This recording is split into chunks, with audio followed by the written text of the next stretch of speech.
it's the Iron Spider. You suck. Oh, hey guys, did somebody say the Iron Spider? No, Tom Holland, nobody's talking about you. Go home, Tom. Geez, you don't have to be so mean.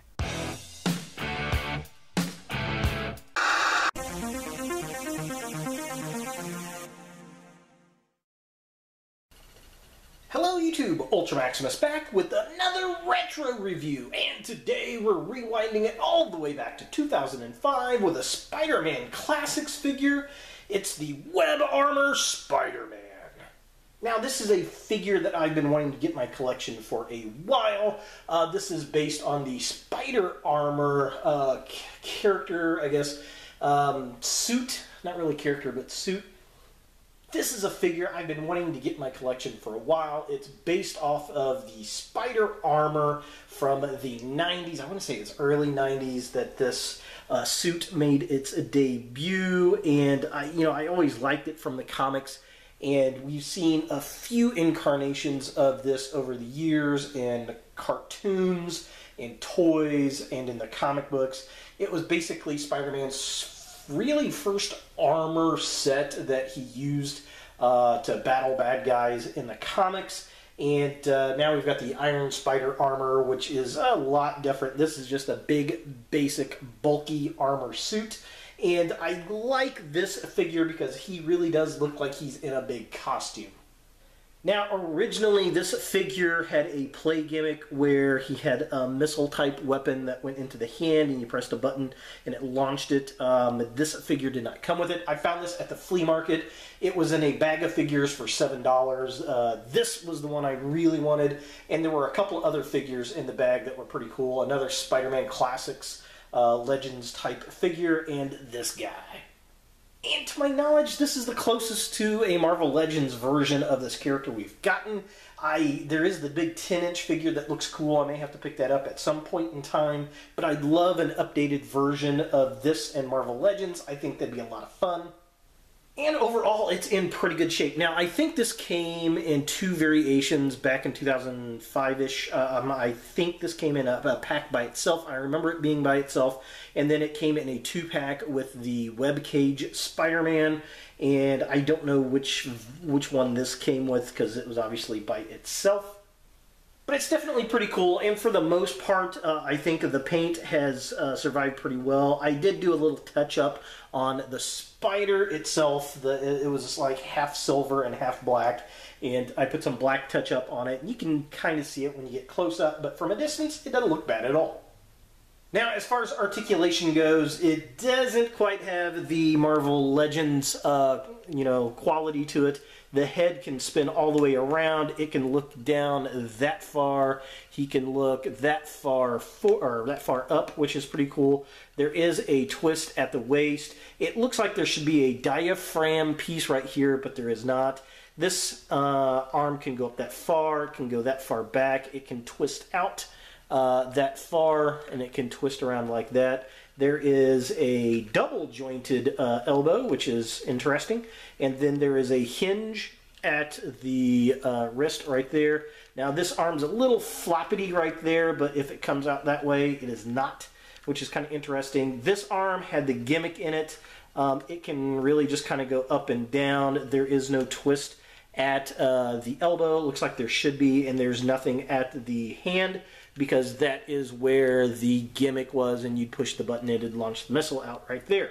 The legs kick up that far. They don't go back at all. And then there is a single joint at the knee, and then there's a hinge at the ankle. There is no pivot at the legs or at the boots, and there is no ankle pivot. So that's pretty much it as far as articulation goes. So taking a closer look at the figure itself, this is sculpted pretty decent considering the age of the figure.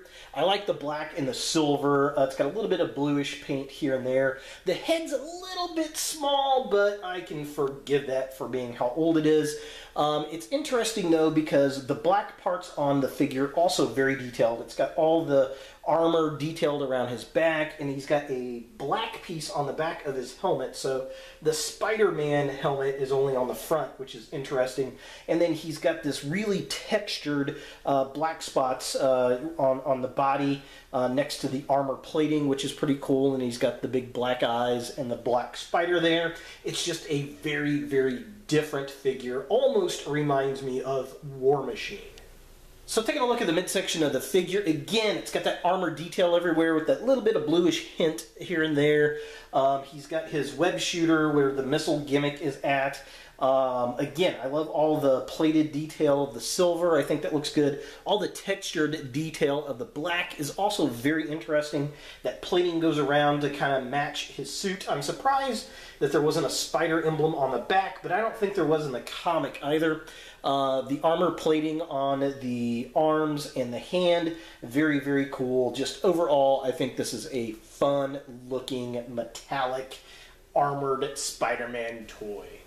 And finally, taking a look at the legs of the figure, we've got the black that goes down to his shins and his knees there, and he's got these kind of struts that come up in front of his knees, these plates, which look really, really cool. And then, again, the boots are the same kind of pattern of metallic wear that we get all over the figure. And again, there's a couple spots that have a little bit of that blue sheen to it, which is pretty nice. And the pattern goes all the way around the figure itself, and that little blue hint here and there, again, just kind of gives it a nice metallic look. Definitely very cool, and definitely very iron looking.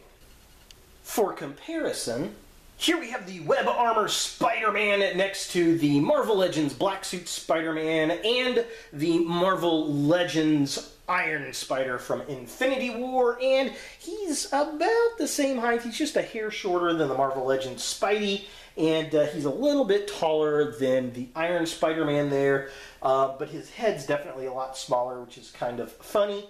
But again, it fits pretty well into the Marvel Legends scale, and he'll probably sit towards the back, but I definitely am glad to have him in the collection because there's something about this suit I really like.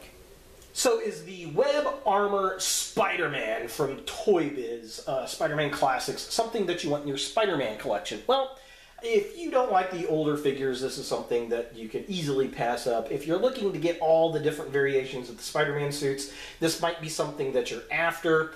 I like the figure. If you like the gimmicky type toys, this is definitely something you're going to like. I wouldn't spend a lot of money on it because it is very limited in its articulation, but then again, we really don't have a good Legends representation of this suit. I ended up finding this at a flea market in a bag of figures that was $7, and there was probably about 6 or 7 figures in there. So this was about $1 to $2 when I break it all down, and it was worth the $7 alone for me to pick it up. So I was very happy to get it. Again, this is one of those things where either you like all the variations of Spider-Man suits and you're trying to collect them, or you're looking for that old nostalgia figure. Otherwise, it's an easy pass. I would love to see a modern Marvel Legends version of this. I think that would be really cool, but I'm real happy to find this to put it into my collection. So there he is, the Web Armor Spider-Man from Toy Biz Spider-Man Classics. Hey guys, thanks for watching. If you like this video, thumbs it up. If you hate this video, thumbs it down. To watch more Ultra Maximus, click on the links to the right. Don't forget to subscribe and share, like us on Facebook, and look for more videos in the future.